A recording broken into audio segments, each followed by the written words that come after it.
So I know that most of us have standard checking accounts. For example, I have one through Huntington, and typically growing up, I've kept all the money that I make in this checking account until the last few years when I realized it made way more sense to open a high yield savings. So let's say you have $1,000 sitting in a bank account like Huntington. Have you ever seen how every once in a while it'll give you a couple cents of interest? Like literally one time I got a penny or 2 pennies. Yeah, well, this is the interest rate that Huntington or these other banks are paying you to keep your money there, and it's actually a fraction of 1%, like a super small amount. So if you have more than a couple months worth of expenses saved up in your checking account, then I highly recommend opening a high yield savings account. For example, I have mine through Ally and it paid me a little over 4% last year. So just to make the example easy, if you had your $1,000 sitting in Ally or something similar, you would have made a little over $40 last year by keeping your money there, rather than a few cents at your current bank. And I get it. I was a little skeptical of opening a high yield savings account. My biggest thought was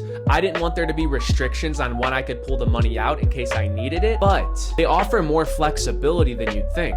I can pull out of my high yield savings account up to 6 times a month, and I can deposit money into it whenever I want. So in my opinion, the money is liquid, but it's earning a lot more in interest. You can start to do the math. If you had $100,000 sitting in there, you would earn a little over $4,000 of free money just by leaving it there. I know not all of us have $100,000, but if you're someone who has a little bit of extra cash that you don't think you're going to need, I would definitely recommend opening up this account. Going forward, let your money make you more money while you sleep. Follow if you're looking for more ways to save with me, Sammy C.